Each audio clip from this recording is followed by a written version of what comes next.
Lisa, guess what?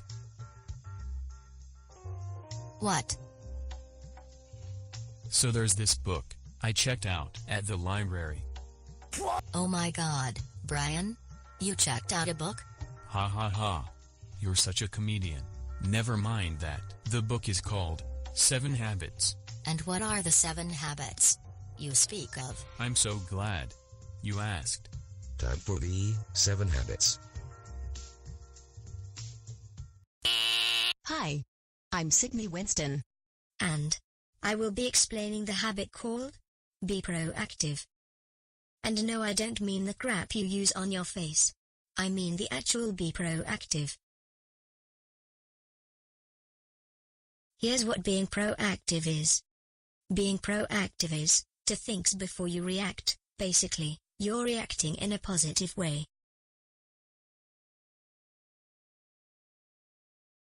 Well, if you're wondering, I've got 2 examples of that. Example 1.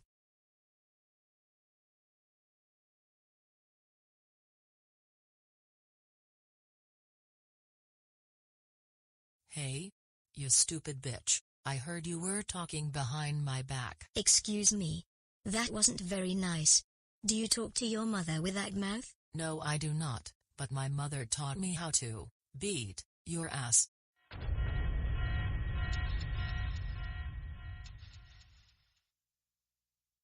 Bad idea, huh? Now here's a more better way on being proactive.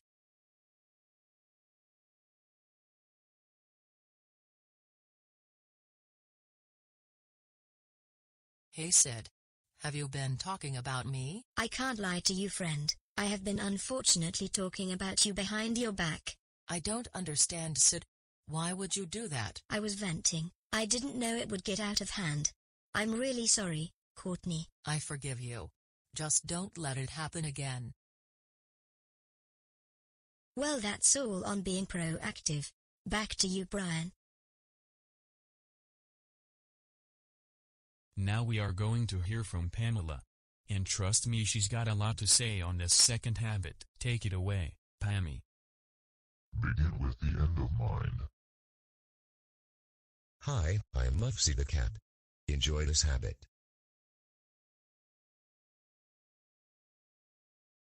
Hey peeps. This is your girl Pam. And I'm here to explain this 2nd habit called. Basically what it means to begin with the end of mind is to begin with end in mind is to begin each day, task, or project with a clear vision of your desired direction and destination.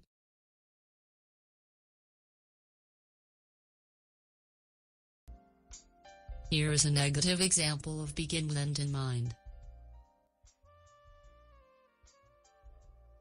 Hey Pam, do you have the paperwork on the Aero effect done? And did you organize your time schedule on the hours you have to be at work? Oh crap, I forgot to do that.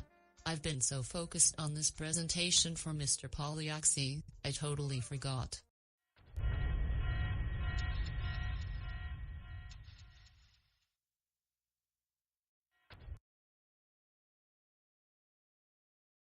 Here's the positive example.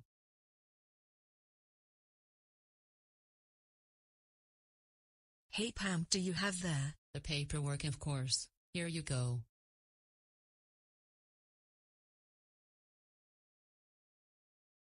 The schedule of the hours of work is on the pamphlet, and the whole Aero effect is in that big book right there. Great work, Pam. Now that's a good aftermath of the situation. Now it's time for habit 3. Now Stella will be explaining put first things first. Hey! I'm Stella. And I'm here to explain the next habit, put first things first. Put first things first means doing to the most important things in life. It means being clear about your priorities and acting on them.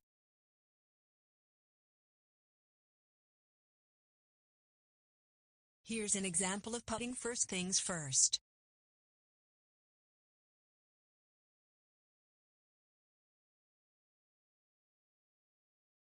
Hey Stella, Aren't we supposed to study for that history exam? Ugh no, screw that. I'm going to the party. I'll do it later. Hey, we have to do the test or else we flunk the class.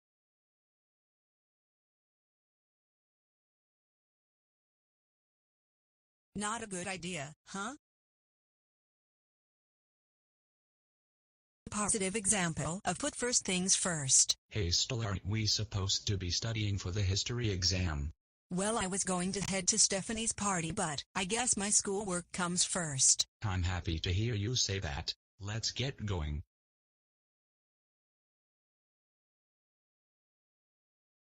Now it's time for the fourth habit, which is Think Win-Win, which is going to be explained by Jimmy Stickley. Habit 4.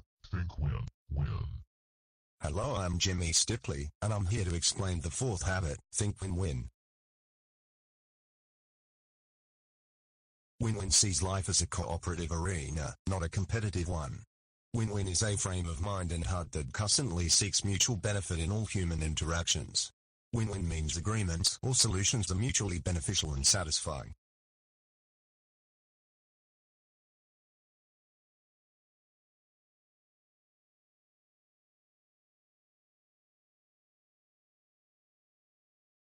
Here's an example of a Think Win-Win situation. So are you ready for the project for work? We need to come up with an idea for it. Well, I already did that. I called it the Stickley Plan, which is about me helping to make the Westchester a great place to work. What about me?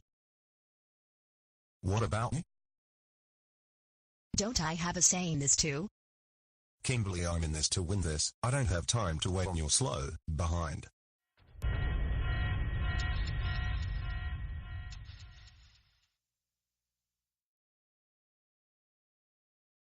Not a good idea.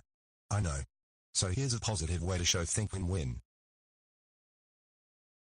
So Stickley, we have to plan something for this Westchester presentation. We should go with your ideas, don't you think? Honestly, Kimberly, we can just try our best. Right now, let's just find an idea that will benefit the both of us, okay? I'd like that.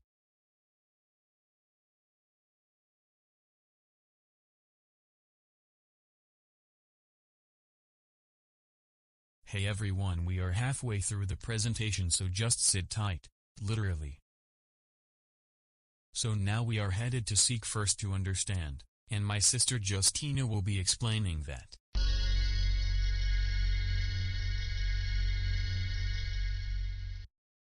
Hey, I'm Justina, and it's a pleasure to be introducing Seek First to Understand. Seek first to understand is seek to understand, then to be understood. Communication is the most important skill in life. To seek your problem to understand it better.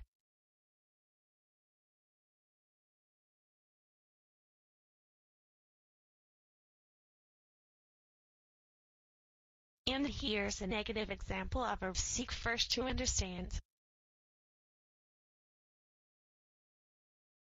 Hey Justina, you alright, buddy? Why do you care? You've never cared before, you prick. No one understands me, so now you can kiss my ass because I am leaving. Fine. You stubborn tramp.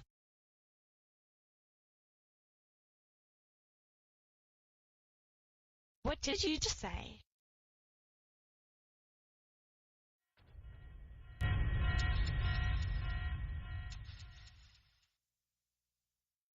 That's not such a good idea, don't you think?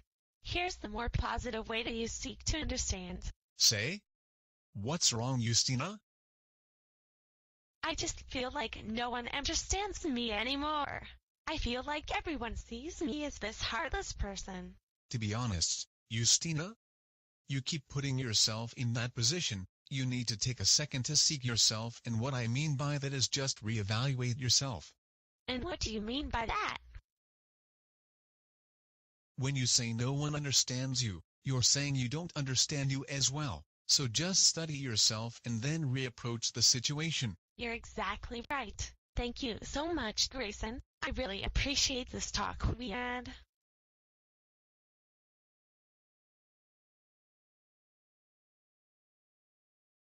Now it is time to let my best friend Johnny Red handle Synergy, the sixth habit.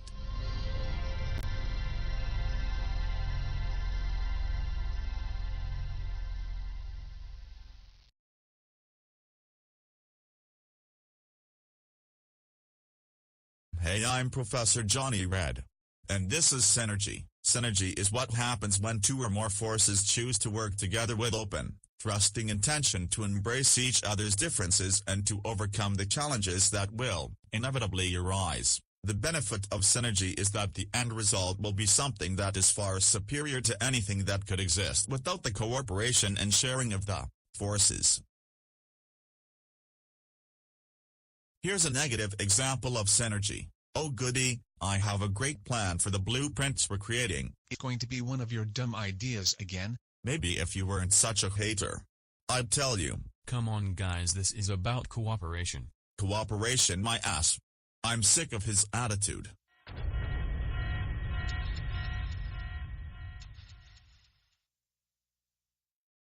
Not such a good plan for synergy, huh? Here's a more positive and respectable plan for synergy. Oh goody. I have some great ideas on the blueprints project we're doing. Ooh, and what are they? Please share with us. Now that's cooperation. We've got one more left. Let Katie tell you all about sharpening the saw.